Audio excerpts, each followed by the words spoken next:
dari 1 Petrus 1. Ya, 1 Petrus 1 ayat 13 sampai 16. 1 Petrus 1 ayat 13 sampai 16. Kalau sudah tiba atau dapat, mari bangkit berdiri. Kita akan membaca firman Tuhan.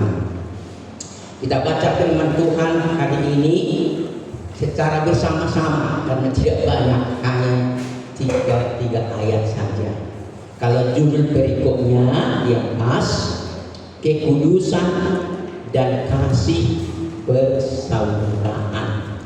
Beginilah firman Tuhan, kita baca bersama-sama 1, 2, 3 ya. Sebab itu siapkanlah akal budimu, waspadalah dan berharaplah sepenuhnya pada anugerah yang akan diberikan kepadamu pada saat Yesus Kristus menyerahkan diri. Hiduplah sebagai anak-anak yang taat dan jangan turut hawa nafsu yang menguasai kamu pada waktu kebodohanmu. Tetapi hendaklah kamu menjadi kudus di dalam seluruh hidupmu, sama seperti Dia yang kudus yang telah memanggil kamu. Sebab ada tertulis, hendaklah kamu kudus sebab aku kudus. Katakan haleluya. Silakan duduk Bapak Ibu Saudara sekalian. Ini minggu yang kedua. Selalu setiap minggu saya sampaikan ini. Tepatnya tanggal 12 April 2026. Ingat, kita memasuki bulan April. Ya. Jadi bulan April ini selama 4 minggu, artinya 4 minggu yang berturut-turut. Sekali lagi, arti April bagi kita mempunyai makna, yakni simbol dari kelahiran kembali dan pembaharuan di dunia. Jadi walaupun bulan April ini bukan sebagai kalender gereja, tapi mempunyai makna bagi kita. Haleluya. Ada hubungan dengan Paskah. Karena melalui Paskah kita sudah dijadikan menjadi manusia baru, ciptaan baru di dalam Kristus. Jadi kita sekaligus di bulan April, sekali lagi kita seperti kelahiran kembali dan pembaharuan kehidupan kita. Dalam kalender gereja ini bergandengan. Kalender gereja hari ini disebut dengan Minggu Quasimodo Genti. Ya, Quasimodo Genti. Apa arti Quasimodo Genti? Artinya jadilah sama seperti bayi yang baru lahir. Jadi bergandengan sama. Jadi melalui minggu ini berkata kepada kita, engkau ya sama seperti seorang bayi lahir. Engkau sedang dilahirkan kembali melalui kelahiran apa? Paskah yang dilakukan, yang kita telah rayakan pada minggu yang sudah lewat itu. Haleluya. Mari kita renungkan itu dengan dalam. Ya, kita katakan, oh luar biasa Tuhan. Hidup kami hari ini seperti kami sudah dilahirkan kembali. Kami akan mau bertobat kepada Engkau. Karena demikian apa yang mau Tuhan katakan, Tuhan mau nasihatkan kita, Tuhan mau ajarkan kepada kita, Tuhan mau kuatkan kita, atau mungkin menegur kita dari firman Tuhan. Ingat, dari firman Tuhan yang telah kita baca secara bersama. Jadi yang mau kita dengar dari apa yang mau dikatakan firman itu. Amin. Amin. Amin. Amin. Itu yang perlu kita tangkap. Jadi sini apa yang mau dikatakan kepada kita pada hari ini mau dikatakan Tuhan kepada kita. Jemaat yang terus jemaat yang terus diperbarui di dalam Tuhan. Amin. Ya. Jemaat yang terus diperbarui di dalam Tuhan. Jadi artinya kita bertumbuh dan terus diperbaharui dalam Tuhan sampai nanti kita menuju kepada puncaknya. Haleluya. dia berkata, engkau ya jemaat yang hadir hari ini, ingat bahwa engkau terus diperbaharui dalam Tuhan. Ya, perbaharui dalam Tuhan. Apa arti diperbaharui di sini? Diperbaharui itu maksudnya kita terus dibenahi. Ya, terus kita dibenahi, atau kita terus dipulihkan, atau bisa artinya terus kita diperindah, ya, diperindah, makin indah, luar biasa. Kita terus diadakan suatu proses di dalam kehidupan kita. Amin. Itulah yang mau dikatakan kepada kita. Jadi kalau kita sudah menjadi jemaat yang terus diperbaharui dalam Tuhan, ada 3 hal yang dikatakan Tuhan kepada kita yang harus kita gumuli. 3 hal yang harus kita gumuli dari firman Tuhan yang sedang kita bacakan. Apa yang mau Tuhan katakan yang pertama kepada kita? Mari kembali kita perhatikan ayat 13 saja. Ayat 13 saja. Sebab itu, ya, sebab itu. Sebab mana? Sebab dari seluruh firman yang di atasnya. Kalau kita baca mulai dari ayat 1 lah itu sampai nanti ayat yang terakhirnya ke-12 itu sebab itu maksudnya, sebab itu maksudnya, itu arti sebab itu. Ya. Apa kita baca? Sebab itu siapkanlah akan budimu. Perhatikan, siapkanlah akal budi. Siapkan akal budimu. Kalau engkau sudah siapkan akal budimu, waspadalah dan berharaplah sepenuhnya pada anugerah yang akan diberikan kepadamu pada saat Yesus Kristus menyatakan diri. Ini dikatakan kepada kita firman ini yang disampaikan oleh Petrus kepada jemaat yang di sana, ya, kepada jemaat-jemaat yang ada di daerah-daerah, ya, Pontus, Pilatus, ya, Kapadokia, Galatia, Asia Kecil, dikatakan oleh jemaat-jemaat sana, engkau. Karena apa? Karena hidupmu itu berada dalam dunia yang penuh dengan yakni kesusahan, dalam kesusahan, penderitaan dan sebagainya. Ya, banyak tantangan, banyak masalah, banyak persoalan yang kau hadapi di sana. Karena itu setelah sebuah itu nanti kalau tidak ada harapan, iman dan kasih di atasnya tadi, maka sebab itu, ya, siapkanlah akal budi. Jadi yang pertama dikatakan Tuhan kepada kita adalah akal budi kita ini akal budi kita ini diproses. Itu maksudnya, akal budimu diproses. Dalam hidup ini ada 3 hal dalam diri kita ini. Ingat, dalam diri kita ada 3 hal yang tidak boleh kita lupakan sebagai manusia. Pertama adalah hati. Ingat, hati. Pertama, dia memang menyentuh hati. Ingat, dia menyentuh hati Tuhan. Kan semua itu kuasai hati dulu. Baru setelah ke hati kita, dia menyentuh ke jiwa kita jiwai dia. Maksudnya, kita jiwai dia. Setelah kita jiwai dia masuk ke dalam akal kita ini, akal budi kita. Karena di sinilah keputusannya. Kalau kita mau melakukan sesuatu, dari hati sudah siap, jiwa kita sudah menerima, dan sekarang masuk kepada pikiran bagaimana untuk mengerjakannya. Ya itu. Itu sebabnya mungkin kita dari rumah kita berencana seperti ini, kita akan lakukan nanti. Tapi ketika tiba di satu tempat, mulai kita berpikir, ini akal kita ini, bagaimana aku lakukan atau enggak, bagaimana? Nah, mulai dia berpikir. Disitulah yakni keputusannya. Amin. Ini pikiran ini. Ya, ini enggak jadilah. Beginilah.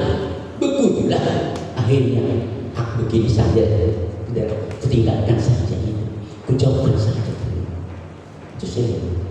Memang hati kita tadi sudah yang menerima, belum disentuh, jiwa kita sudah, tapi setelah masuk ke pikiran kita ini mulai menjadi proses. Karena itu apa mau dikatakan kepada kita? Akal budimu ini harus terus diproses. Amin. Amin. Enggak ada minus. Amin. Mau diproses akal budi kita ini?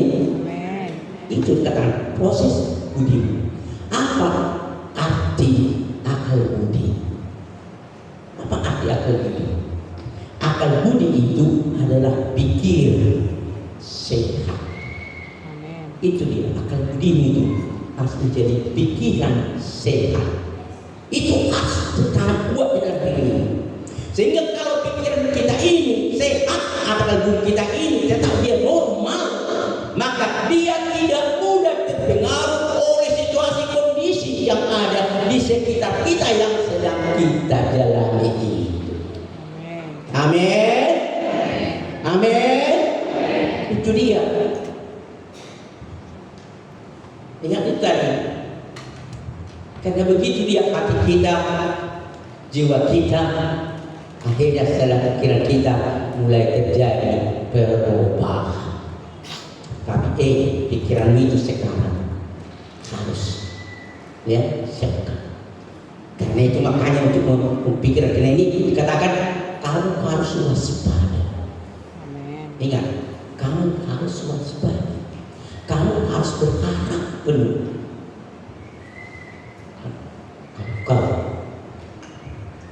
Apa yang kamu tadi hatimu, jiwa yang kamu lakukan mulai harus di sini dalam pikiran itu untuk terus tetap yakni pikiran yang sehat. Tadi sudah bergambar.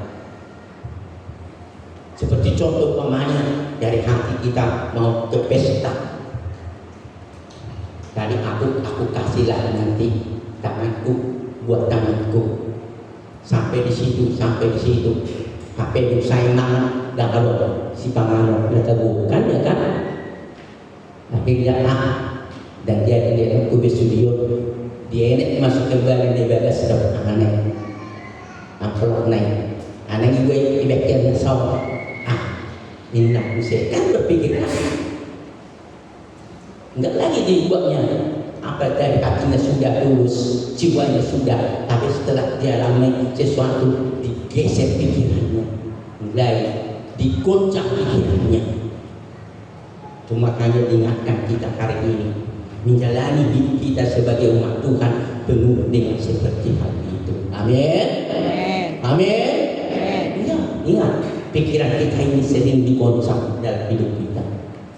Pikiran kita ini, hati kita mau tulus, jiwa kita sudah mau, tapi pikiran katanya mulai kita tergoncang pikiran kita. Karena itu waspadalah.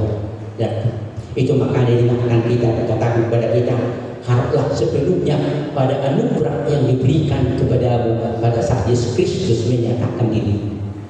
Dan kalau kita sudah benar-benar kita sebagai satu akal budi yang terus diproses atau akal budi kita yang terus pikiran yang sehat kita terus terpengaruh, ingat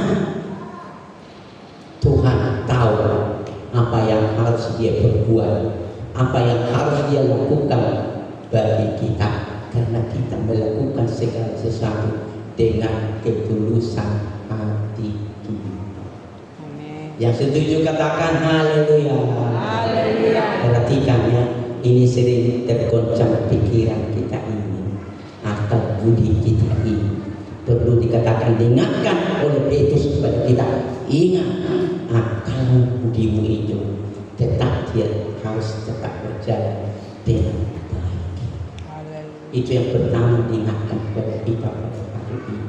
Pada minggu ini dengan pikirannya seperti itulah kamu bisa bertumbuh dalam iman, dalam kerohanianmu. Itu maksudnya, karena kita bertumbuh dalam seperti bayi, bertumbuh, tidak tergoncangkan oleh situasi kondisi yang sedang kita hadapi ini.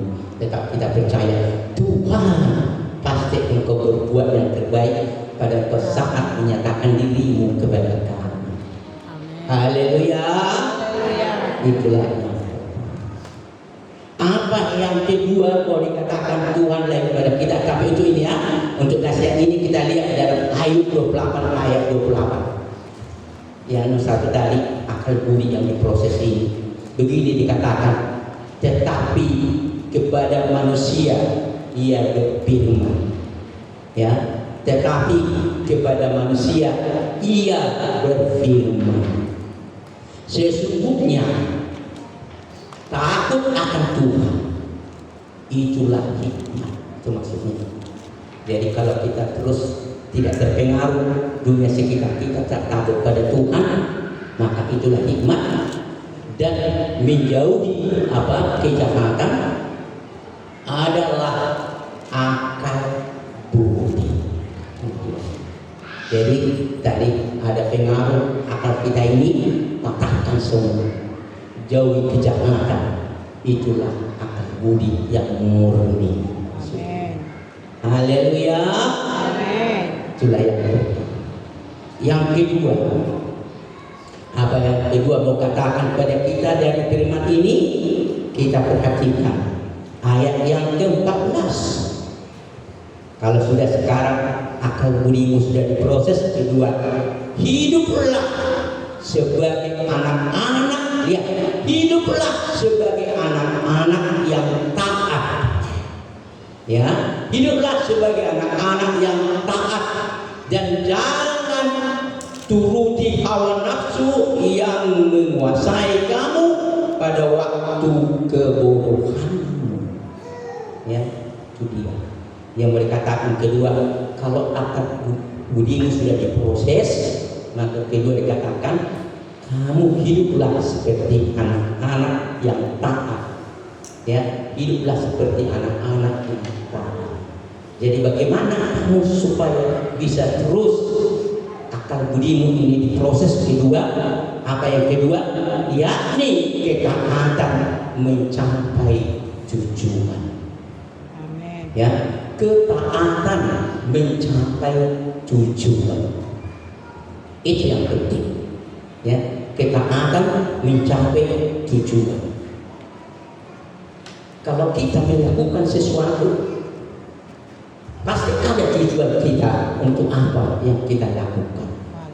Bagaimana supaya kita bisa tercapai tujuan itu? Kita harus tetap taat untuk melakukannya. Ya, ingat, kalau ada orang sekolah, dia berencana mau menjadi dokter, contohnya, aku nanti sudah tamat di sekolah ini, aku mau menjadi dokter. Karena ada satu tujuan yang selalu apa yang kita lakukan. Amin. Amin. Itu harus kita lakukan. Aku akan mencapai tujuanku. Kalau enggak tercapai apa itu? Enggak ada tujuan dia. Hanya sekolah doang dia tahu. Memang dia masuk sekolah SD, SMP, SMA asal ada jejaknya. Mau melamar pun enggak diterima. Jadi apapun enggak ada. Ya, enggak terima. Tapi kalau ada tujuan, dia harus taat untuk itu setia dia. Karena taat itu artinya boleh setia, enggak. Taat itu bisa setia, ya. Taat itu senantiasa patuh. Tunduk itu arti setia. Dia harus tetap lakukan. Begitu kehidupan kita ini. Ya, kehidupan kita ini juga ada tujuan kita. Kemana tujuan kita? Ada tahu kemana tujuan kita? Kemana? Ke surga. Kalau tujuan kita tidak mau untuk masuk surga, untuk apa kita capek-capek? Tak perlu kita usahakan, bersantai saja. Ya. Tapi ada tujuan kita ke surga. Tapi bagaimana kita supaya sampai ke surga? Harus kita apa? Taat. Kalau nggak taat kita, tidak akan mencapai tujuan. Nggak bisa tercapai. Nggak mungkin kita akan mendapatkan apa-apa. Karena itu mau dikatakan kepada kita hari ini, engkau, bagaimana kau supaya bisa menjadi orang yang taat? Engkau harus seperti anak-anak. Itu maksudnya. Tahu anak-anak maksudnya? Tahu? Kalau anak-anak lebih mudah diajar, ya, lebih mudah dididik. Anakku, kata, kau nanti menjadi apa nanti kau anakku? Seperti katakan tadi, aku nanti mau menjadi ini mama, aku nanti mau menjadi ini papa. Kalau begitu kau anakku, kau harus menjadi taat. Ya, taat kau belajar, taat kau ini, kau taat begini, kau taat begini, kau nanti akan mencapai tujuan. Amin. Amin. Itu. Kalau tidak, jangan kita mimpi. Ya, jangan kita mimpi. Yesus sendiri dalam khotbah di bukit sudah dikatakan dalam dunia ini ada dua jalan. Jalan yang apa? Lebar. Dan jalan apa? Yang sempit. Kalau jalan yang lebar itu banyak masuk ke sana, tapi kemana akhirnya tujuannya? Kematian. Tapi kesempit itu untuk melihatnya pun sangat sulit untuk mendapatkannya. Ya, coba. Itu menunjukkan masuk surga itu nggak mudah. Masuk surga itu nggak gampang. Masuk surga itu nggak semudah yang kita pikirkan. Oh, kalau aku sudah mendapatkan diri kepada satu gereja sudah beres. Aku masuk gereja ini. Yang sendirinya aku masuk surga. Oh, enggak mungkin. Ingat, masuk surga itu sekali lagi sangat sulit. Tapi bagaimana kita mencapai untuk masuk ke situ? Harus kita taat. Amin. Ketaatan kita di GPDI kita ini hanya ada 3 yang selalu saya ungkapkan. Apa yang pertama? Apa? Ibadah. Nah, ibadah. Kalau kita tidak taat beribadah, tidak setia beribadah, maksudnya kita tidak patuh beribadah, nggak akan mungkin kita masuk surga. Enggak. Jangan kita pikir itu enggak. Karena kita waktu mengajar kita, dan perlu sampaikan kita semua itu. Di surga harus beribadah. Istilah manusia siang dan malam. Itu. Kalau kita di dunia ini tidak melatih diri siang malam beribadah, bagaimana kita mau beribadah di surga untuk selama-lamanya? Tidak mungkin. Ya, harus kita setia beribadah. Sedangkan di dunia ini saja kau sudah malas beribadah. Mau di surga kau di mana tempatmu? Enggak ada tempatmu di surga beribadah seperti itu yang terjadi di bumi ini. Ya memang di gereja masih bisa kau seperti itu, di surga tidak punya tempat untuk itu. Mengingatkan kita hari ini untuk itu. Amin. Itu dia harus kau taat beribadah. Itu dia. Kedua harus kita taat apa? Memberikan persembahan. Apa? Persembahan persepuluhan, ucapan syukur sebagainya membuat itu. Ingat juga Yesus berkata, simpanlah hartamu di mana? Di mana? Di surga. Karena di sana tidak ada ngengah dan ini. Kalau di mana hartamu ada, di situ mana? Hatimu. Nah, itu juga. Engkau juga enggak taat melakukannya. Enggak di sini tempatmu seperti itu, katanya kepada kita. Mengingatkan kita, ya ada tempatmu juga di situ. Enggak. Maka katakan, kalau kau mau mencapai tujuanmu, harus menjadi orang yang taat kepada Tuhan. Kau harus setia kepada Dia, harus kita lakukan kepada Dia. Coba kita bandingkan dengan Efesus 6 ayat 1. Ya, ini penting seperti anak-anak. Hai anak-anak, taatilah orang tuamu di dalam Tuhan, karena demikianlah yang benar. Jadi kau kan seperti anak-anak tadi, seperti anak-anak kepada orang tuanya. Kan seperti itu kau berkenan, benar. Maka ditantang kita, dinasehati kita untuk itu. Ingatlah, kau seperti apa tadi? Kau seperti anak-anak. Karena dalam artinya dalam proses kita pertumbuhan ini sedang proses ini tadi, kita terus dibentuk menjadi orang yang taat kepada Tuhan. Itu maksudnya. Haleluya. Yang setuju katakan amin.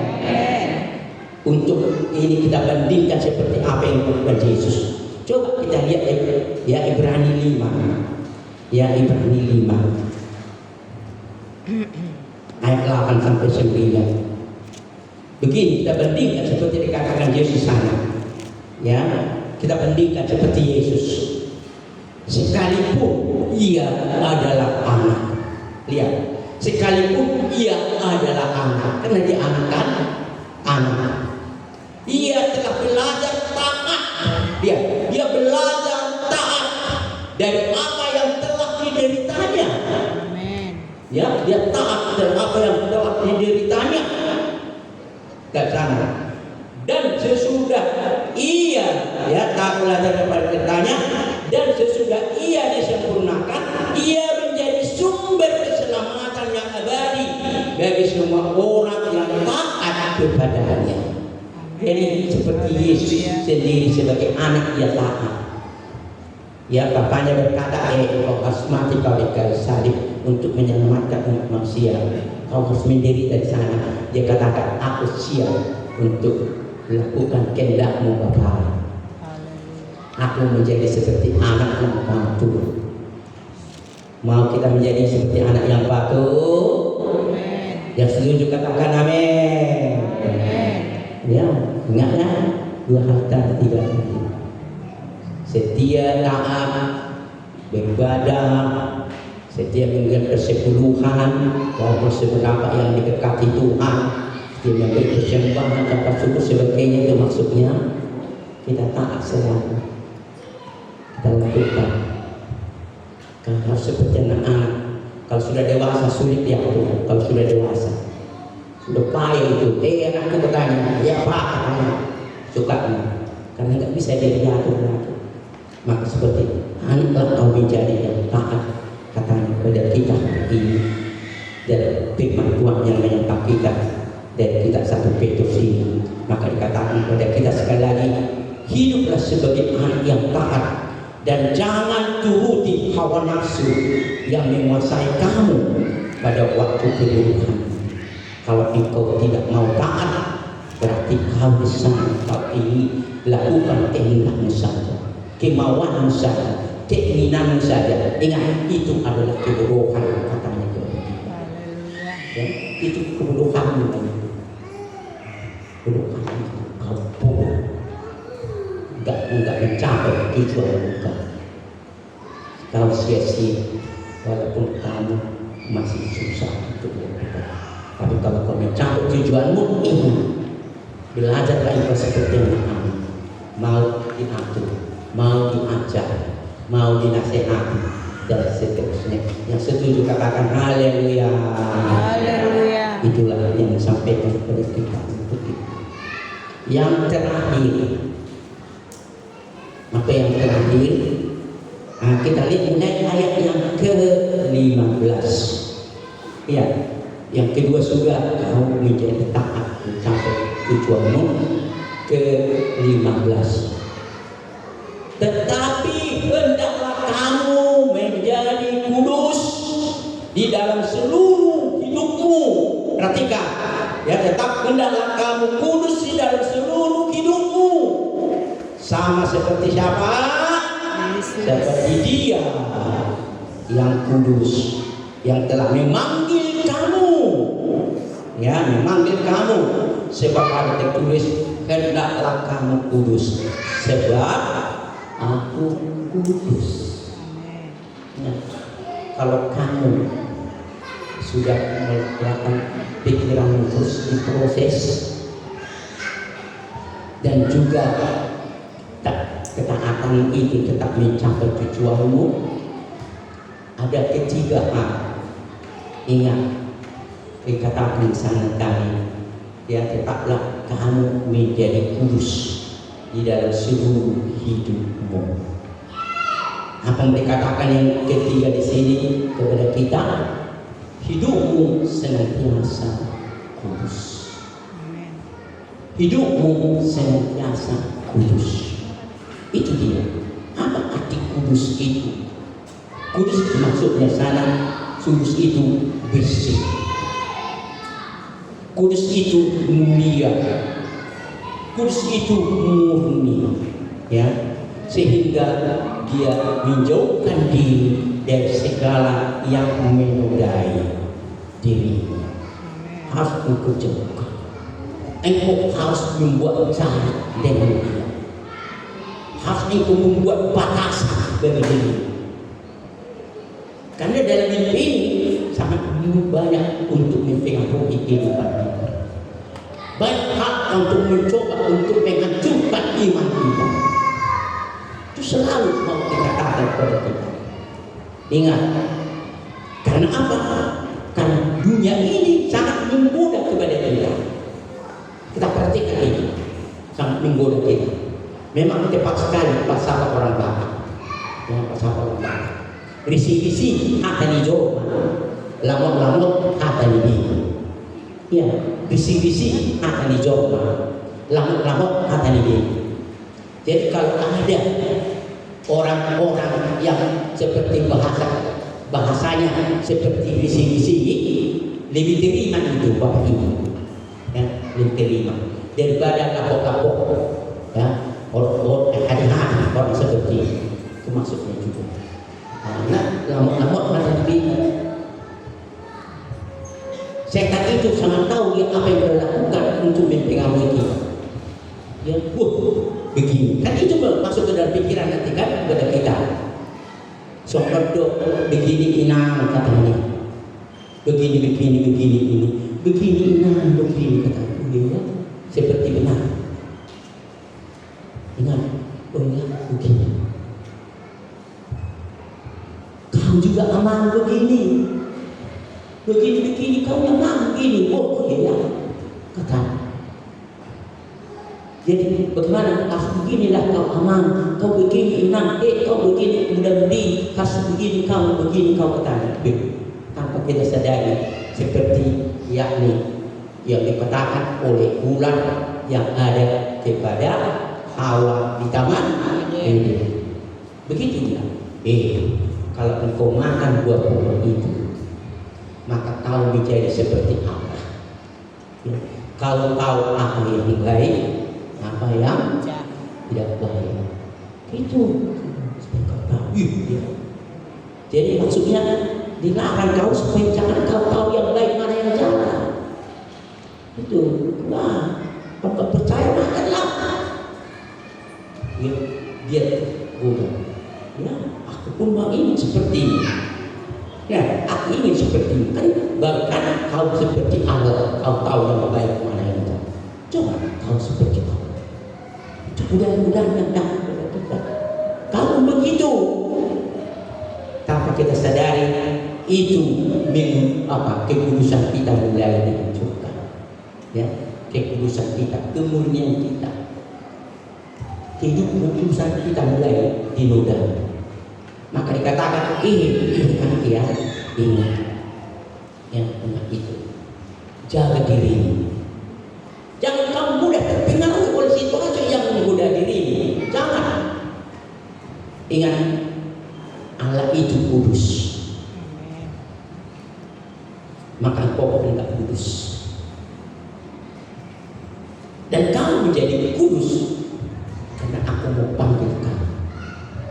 Ingat, panggil kamu. Dia mau katakan kepada kita ini, engkau juga aku mau panggil kamu. Tapi kamu harus kudus buat kamu terima.